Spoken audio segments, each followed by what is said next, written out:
그렇다면 오늘도 대표님께서 마침 준비해 주신 내용이 FOMC 내용이기 때문에 그 자료로 한번 넘어가 보도록 하겠습니다.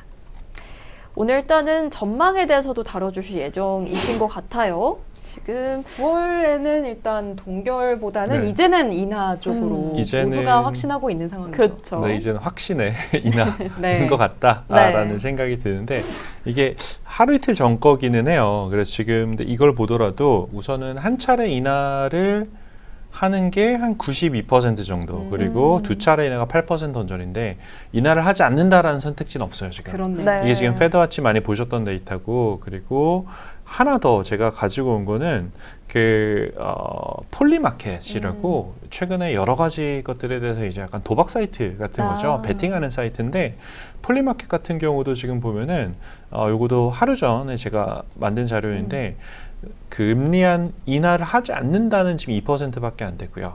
한 차례 금리 인하를 하겠다는 게 지금 한 87% 그리고 빅컷이 나온다가 조금 더 높아요. 페드와치보다 높은데 12%까지 지금 베팅을 하고 있고 그렇네요. 지금 여기에 지금 베팅액이 걸린 게 한 1,400억 원 정도 돼요.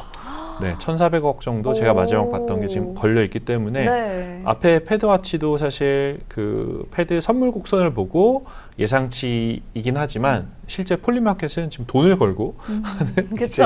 거여서 또 다른 의미로 어쨌든 이번엔 금리는 할 것 같다라는 뭐 충분한 뭐 확신은 가지셔도 되지 않을까라는 네. 생각은 좀 듭니다. 네, 지금 오늘 업데이트된 내용을 봤을 때도 네. 거의 변화는 없어요. 지금 94.4%가 그렇군요. 한 차례 인하 예상 중이고 두 차례 인하가 5.6% 정도 지금 점쳐지고 네. 있는 네. 상황이라서 일단 25bp는 뭐 거의 확실시 되고 있는 것이 맞습니다. 아닌가 싶은데 네. 저희 댓글창에도 투표 올라갔죠. 맞습니다. 저희가 방금 이제 여러분들 미오라 인간지표도 만들어 네. 가야 되기 때문에 미오라 폴리마켓이라고 할까요? 돈은 안 걸지만 저희가 한번 돈은 걸지 않습니다. 네네. 선물을 안 주시나요? 아, 그러게요. 뭔가 마련해봐야 될 것 같은데 어떻게 드려야 될지 약간 방법이 좀 어렵습니다만, 네, 저희 인간집 한번 모아보죠. 네, 여러분들도 이제 내용 쭉 들어보시면서 25bp, 뭐 50bp 아니면 동결까지 저희가 만들어 놨으니까 투표도 많이 해주시고요. 그렇다면 연준 인사들의 최근 발언도 한번 정리를 해보겠습니다. 한번 정리를 조금 해봤는데 기본적으로는 일단은 항상 했던 말이에요.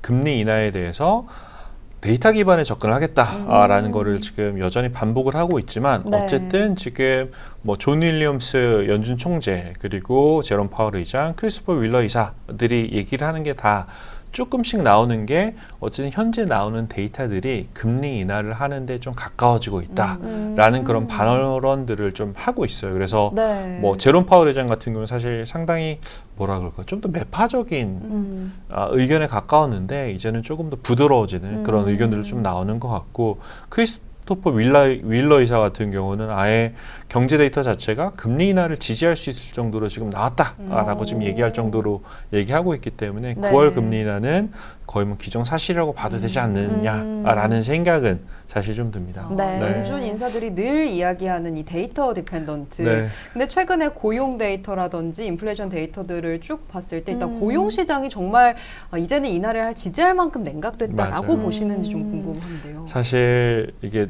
좀 슬픈 얘기긴 하지만 그 데이터가 뒷받침해야 된다라고 하는 게 데이터가 안 좋아졌다는 얘기거든요. 결국은. 지금 뭐 최근 데이터들을 제가 뭐 CPI랑 생산자물 고용 보고서를 좀 준비를 해봤는데 네. 지금 사실 좀 다 안 좋아지고 있어요. 그래서 CPI 같은 경우도 지금 8월 기준으로 보면 연간 2.9%여서 뭐 예상치는 사실 네. 부합은 하고 있지만 월간으로는 지금 뭐 상승폭이 0.2%니까 곱하기 12하면 2.4%거든요. 네.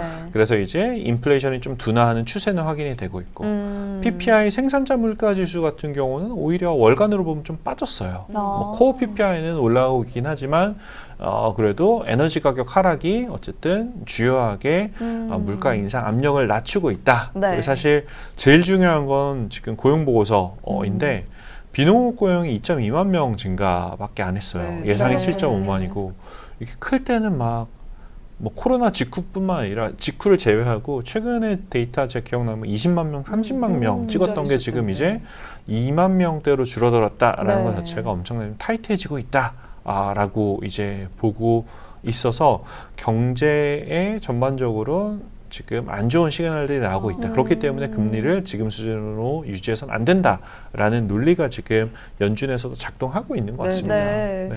그리고 아까 이제 빅컷에 대해서는 사실 초반에 조금은 우려스럽다라고 언급을 네. 해주셨는데 시나리오별로도 한번 나눠서 이야기를 맞아요. 해보겠습니다.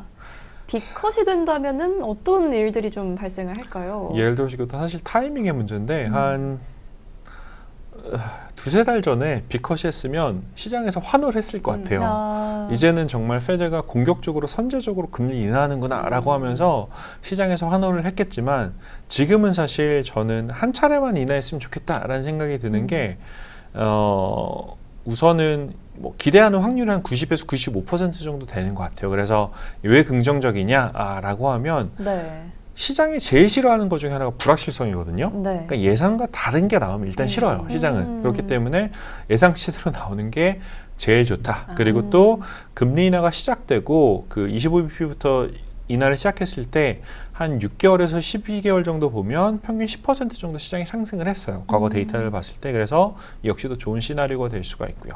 우선 동결부터 먼저 가면 이건 확률은 굉장히 낮아요. 동결할 네. 확률은 뭐 0에서 5% 정도인데 이거는 별로 좋지 않을 수가 있는 게 시장이 워낙 지금 인하를 기대하고 있기 때문에 거기에 대해서 단기적인 이제 급락이 나올 수 있다라는 이슈가 있는 거고요. 네. 빅컷의 경우는 제일 왼쪽인데 확률 자체는 그렇게 크진 않을 거예요. 한 5에서 10% 정도인데 이게 그 하락 그 빅컷을 한다라고 하면 사실 그때는 시장이 어떻게 해석할 거냐면 경제가 그만큼 안 좋은 거야 지금. 그렇죠, 그렇죠. 지금 연준이 이렇게까지 미뤄왔던 금리 인하를 갑자기 설마 트럼프 대통령 때문에 50bp 인하하지 않을 거고 정말로 경제가 너무 안 좋아서 이렇게 인하를 시작하는 건가? 네. 라는 이제 그런 이슈들이 사실 많이 나올 수 있을 것 같아요. 네. 특히 단기적으로는. 네. 뭐 장기적으로는 회복할 수 있겠지만 어쨌든 단기적으로는 시장이 그렇게 좋은 시그널은 아니다라고 생각이 들어서 현재는 그냥 시장이 예상하는 정도만 해줬으면 무난하게 좋겠다라는 게 25 개인적인 빅만. 희망입니다. 네. 네. 네. 그렇다면 각각 시나리오별로 이제 저희가 섹터도 조금 전망을 해봤을 때 네. 좀 수혜를 입을 수 있는 섹터들 정리를 또 해주셨더라고요. 이것도 궁금하거든요. 네. 이제부터 FMC를 기점으로 투자 방향성을 맞아요. 설정하실 때 그쵸. 어떤 점을 유의해 보면 좋을까요? 사실 금리 인하기에 유리한 섹터하고 금리가 높았을 때 상대적으로 견조한 섹터 두 개로 나누시면 되는데 네. 우선은 뭐 제일 큰 것만 보시면 되니까 동결하고 빅컷 두 개만 보시면 되거든요. 네. 동결한다라고 하면 고금리에 버틸 수 있는 기업들, 방어적인 섹터들, 금리가 높아도 내가 돈을 써야 되는 것들 있잖아요. 헬스케어라든지 필수 소비재 네. 이런 것들이 상대적으로 강세를 보일 가능성이 크고요. 반대로 보면 이제 안 좋은 거는 성장주나 기술주 중에서도 현금 창출 능력이 좀 안 좋은 기업들, 빅텍들은 상대적으로 괜찮을 거예요. 네. 어차피 금리와 상관이 없으니까 최근에는. 근데 조금 약한 기업들이나 아니면은 소형주들, 금리 버티기 힘든 기업들, 그리고 부동산 같은 경우 고금리가 지속됐을 때 힘든 기업들은 이제 동결 시에 피해를 많이 볼 수가 있고요. 반대로 인하 시에는 괜찮은 거는 이 역순으로 간다고 보시면 되는데 수혜 섹터는 뭐 이제 뭐 자동차라든지 주택이라든지 네. 뭔가 항상 소비하는 건 아니고 내가 여유가 있을 때 소비하는 것들 있잖아요. 그런 쪽이 수혜를 받을 가능성이 크고 스몰캡 같은 경우들 소형주가 금리 인하 때문에 기업 운영이 쉬워지기 때문에 괜찮은 것들 이쪽 괜찮고 네. 피해 섹터로는 사실 이제 금융주가 사실 조금 압박을 받을 거예요. 왜냐하면 금융주들은 고금리 때 잘 버텨요. 네. 왜냐하면 예대 마진이 있기 때문에 잘 그렇죠, 버티는데 그렇죠. 금리가 내려가면 예대 마진이 알게 모르게 같이 좀 줄어들거든요. 그렇기 때문에 이제 금융주 같은 경우가 조금 이제 피해를 입을 가능성이 크지 않나라는 네. 생각이 좀 듭니다.